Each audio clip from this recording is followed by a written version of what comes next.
Welcome back to the Art and Yoga and Wellness podcast. In today's episode, we are going to talk about self-care. And if you're like, Kira, I know I hear about self-care all the time. Today, we're going to have a conversation about redefining self-care. So we're going to strip down what you've seen from the wellness industry. We're going to take away all of those things on social media that you've seen other people doing and labeling it as self-care that have made you feel inadequate and like you just don't fit there. Like self-care is not something that is for you. And we're going to redefine it. We're going to have a conversation about what it is, what it isn't, what it could be. And then hopefully after our discussion, you'll be able to redefine it and reapply it in your own life. And you'll feel a little bit more equipped with some information and insight that'll get you there a little bit easier. I will see you in the episode.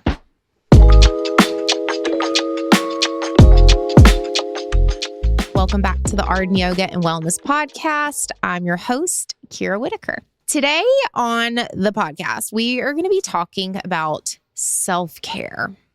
And before you roll your eyes, I am not about to list out my favorite self-care products and try to sell you on a face mask or a white fluffy robe.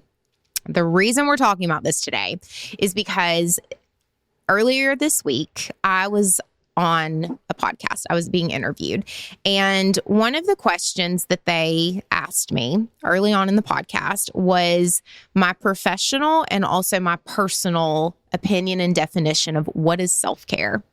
And so it segued into this really organic, what I hope will be received as a really great conversation around self-care, how it's been portrayed, how it's morphed into certain things that I don't think are really that helpful over the past few years, and then also ways to redefine it to make it something that really could be helpful for your everyday life and could add value and could also help you build on your maybe already existing health and wellness routine. And so that's what we're going to chit chat about today, guys. So I was asked, what is self-care? And my response to that was, well, let's break it down and let's just look at the words self-care. So I would answer that question with a question, which is, how do you care for yourself? And I would just let that sit. So how do you care for yourself? And that can be applied to individual areas of health and wellness. That can be from a broader, wider lens versus deep and specific. But I think that that's a really important question for anyone who is wanting to dabble a little bit deeper in some of their health and wellness routines, especially if they're feeling pulled to explore this area or this definition or this category of self-care. And so when I say the different areas of health and wellness, what I mean is the different areas of, we'll say, health behaviors.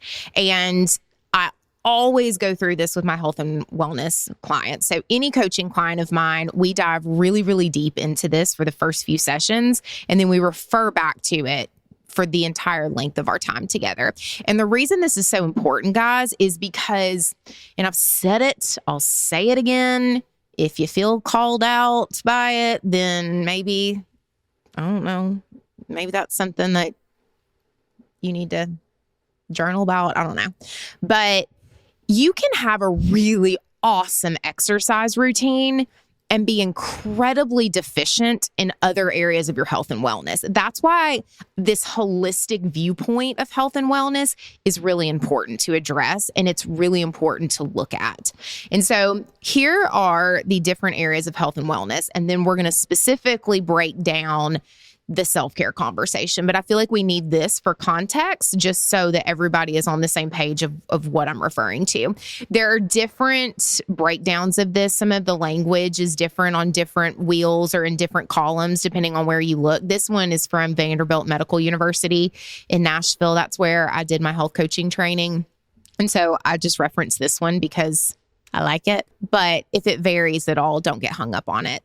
So your first area, not first, I said first, but disclaimer, these are not in any specific order. I'm saying first because I have a list in front of me because I always say one of them twice and then forget another one. So we're going to save your time and be efficient.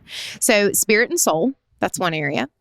Daily rhythm and balance, movement, exercise and play, food and nourishment, environment, sleep and rest, relationships and community, mind-body connection, and spirit and soul. I started with spirit and soul. See, that's why we have a list here.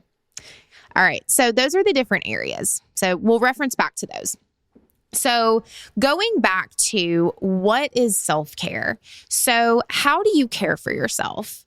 You can pick the broad lens, or you can go to any of those specific areas that I just listed and say, in that area, how do I care for myself? Okay, guys, really quick, and then we'll get back to the episode. But did you know that as a listener of the Art and Yoga and Wellness podcast, you get 15% off of any and all of my programs and offerings?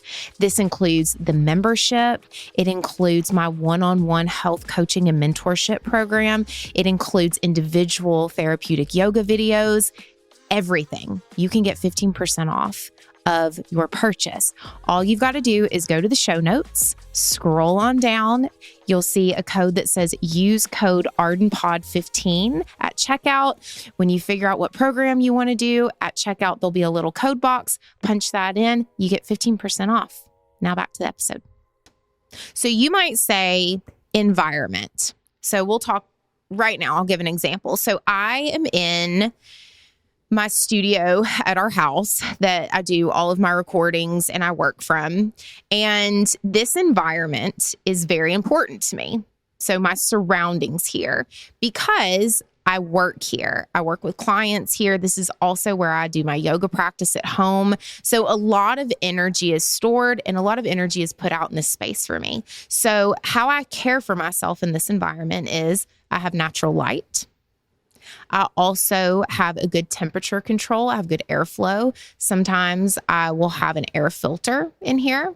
I also have different things that are aesthetically pleasing to me. So I have a lot of different textures that are natural. I'm looking at this wood wall across from me. I've got a candle lit over there. I think I have a candle back here for those of you that are watching. And so that is one way that I care for myself in regard to my environment.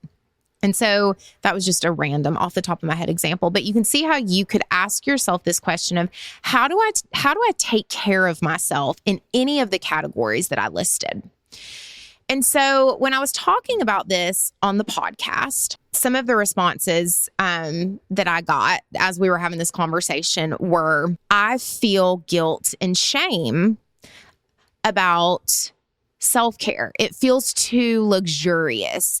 I don't have time for self-care because I don't have time for a spa day with my girlfriends. And so I started as I was getting some feedback of what other people see as self-care and how other people define self-care. One common theme I was seeing is luxury and also things that are not obtainable for a lot of people, but also things that even if it is obtainable a couple of times, it might not be sustainable. And so anytime you're adding something to your health and wellness routine or to your life to add value, if it's not something that you can sustain, then you have to ask yourself, why am I doing this? If I know that I'm only going to be able to do this twice, then in the long-term vision, how is this going to add to my long-term goal and how is this going to add value to my life? Because I might be able to one time go and do a spa day in Nashville with my girlfriends, but that's probably, with my scheduling, not going to happen more than twice a year. Once a year. And if we're being honest, I've never done a spa day in Nashville with my friends. I'm not saying don't invite me. I'm not saying I'm not interested. If you are my friend and you're listening, do not mark me off the list. I'm waiting on the invitation and I will move a mountain to go with you. However, if that is my definition of self-care, and if that is what I'm planning on implementing to consistently care for myself, to say that I have a self-care practice, that's not something that I'm going to be able to do realistically and consistently. And so then begs the question, well, then how am I caring for myself? For me personally, micro moments.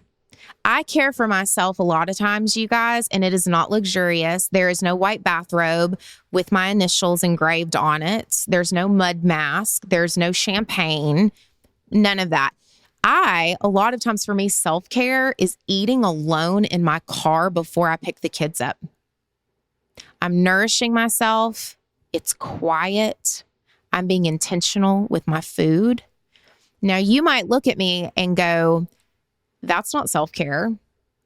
That's not pretty. Nobody wants to see an Instagram picture of you eating your sushi bowl in your car. Probably not. And I probably have food on my face and I probably have rice on my clothes. But guess what?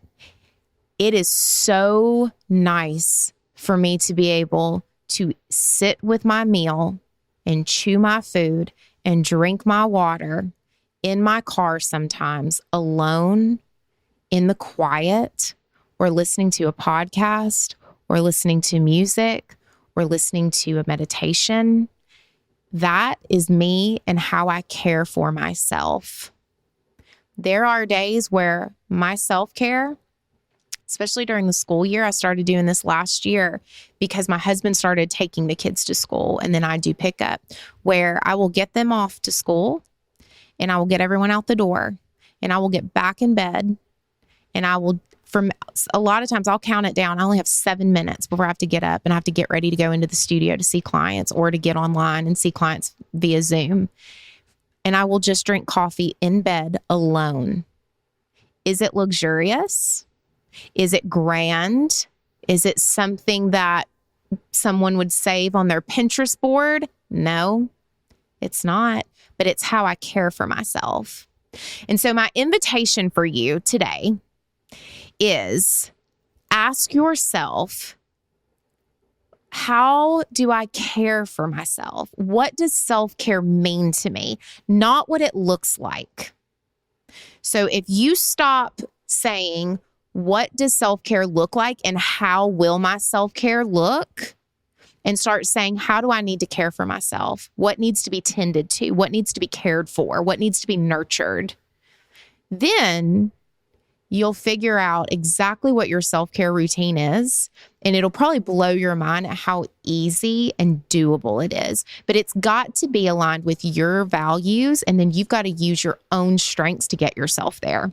So with that, with that rant, I'm going to leave you guys with that. It's not a challenge. It's just an invitation to see what self-care really could look like for you and then how you could apply it. It's got to add value, guys. If you're implementing things into a wellness routine or trying to get started on a wellness routine and it just leaves you feeling less than, or you just find yourself in a comparison trap to someone you've seen online, you're doing it wrong.